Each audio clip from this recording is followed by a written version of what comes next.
edges must be completely clear for takeoff.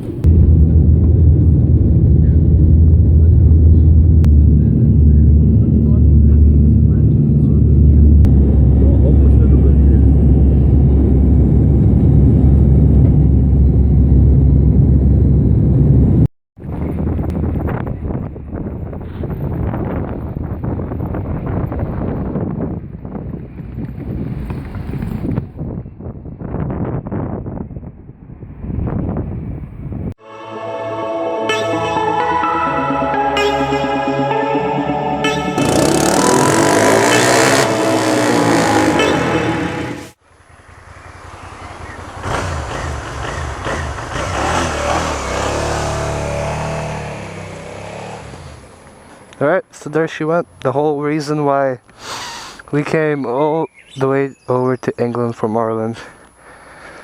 Just to get that bike, and I'm supposed to ride bitch on it all the way back from England to Ireland.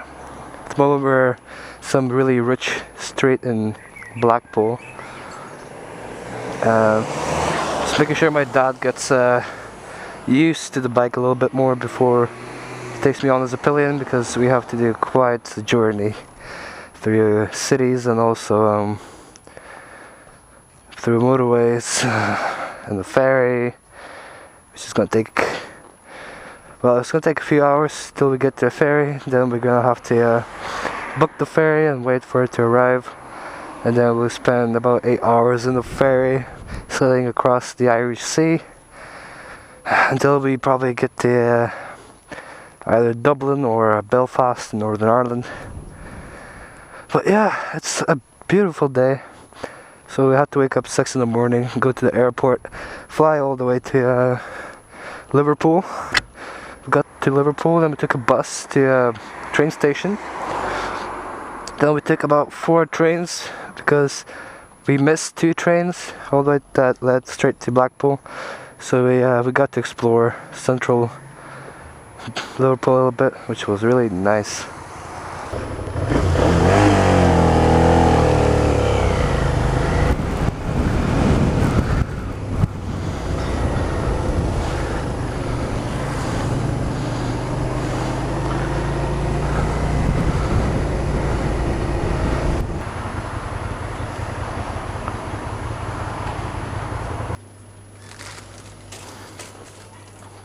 Do you have an air compressor around here anywhere? Just around the side.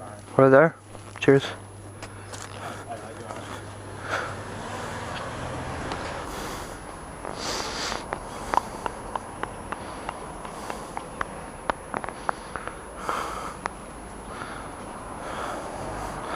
Look at this. That's all the models of all the cars. It's recommend air pressure in the tires. That's pretty cool. You ever see something like that in Northern Ireland? Huh. Hopefully the air is free. In the north you have to pay 20p to fill up, well, usually 2 tires. I guess it's a little bit different here in England.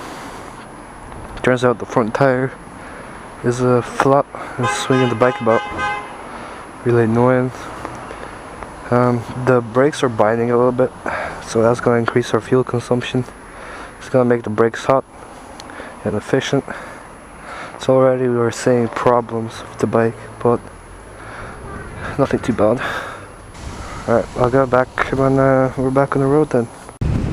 Right, so it turns out we actually got our complications sorted for now. What we noticed is that the bike has stopped being ridden for quite a while before we got there. So everything's, you know, rusted up in the sense that everything's so tight. The brakes are binding, the steering is hard to turn. I mean, just everything about the bike is, you can see that it's not being ridden for a very long time. But we're still not sure if the front tire has a leak in it, or if it was just from sitting around that the front tire deflated, which happens over time usually, especially if you leave it for like a year or even more, which was, you know, something that I suspect. But finally we're making our way slowly but surely. Riding in town as a pillion is not too bad actually. I thought it was going to be worse, but it's actually pretty good.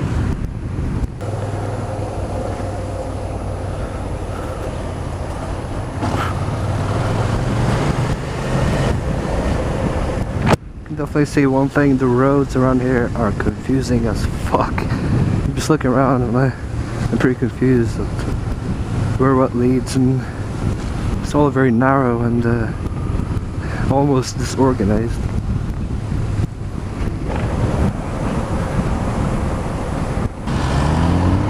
Fuck, right, our first roundabout. Paranoia is hitting us. We're scared. Well, at least I am. Oh god. Oh, speed! The speed! Oh my god! Oh, you can feel the torque. You can really feel the torque on this bike. Oh my god. Every time I have to ride in the back of a very torquey bike, I poop myself just a little bit. Like a little bit of poop comes out. So there she is. The Suzuki SV650. This is a 2008 model, naked. Oh, hard braking. This is obviously being 2008. It's the K7 version, which I must say I really enjoyed the looks. The sort of black, matte metallic black frame, and the glossy tank and fairings. It really looks nice with the black wheels and the black and the chrome. It's just really nice. Well, what else can I say about this bike? Riding pillion, I mean, my ass is not as sore as riding on the older version of the SV650, the 2002. I believe it was the 2000 or 1998 2002 model, the carburetor naked version.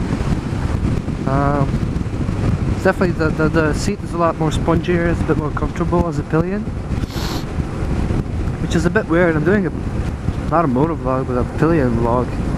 It's weirding me out. This isn't right. I'm supposed to have it feels like I'm supposed to have bars somewhere that I hold on to and twist the throttle and use the brakes and the clutch.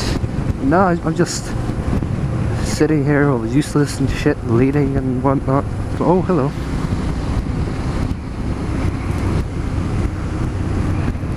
Oh, very nice. Didn't wave or anything. I mean, if we were in the Northern Ireland right now, everyone would be waving and shit. Oh god. So my dad has the 2003 carbureted naked SV650 in a nice cherry red. But the only reason why we came all over to England and put on all this effort is because we got this bike for a bargain. A big bargain, and we had to take it. And I mean, we were in Northern Ireland and this was in England, so we have to get it somehow. And you know, we're having some father-son bond here as well. At the same time, we test out the bike, see how she runs. Have a nice trip out of it. Beautiful weather for a road trip like this. So yeah, why not? It's cheap.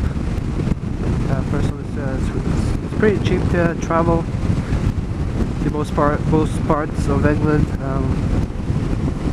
to pick up a bike if you intend on driving it yourself. Might be more expensive with a car, but like I said, we got a plane here and a bus and a train, and we're going back on the ferry.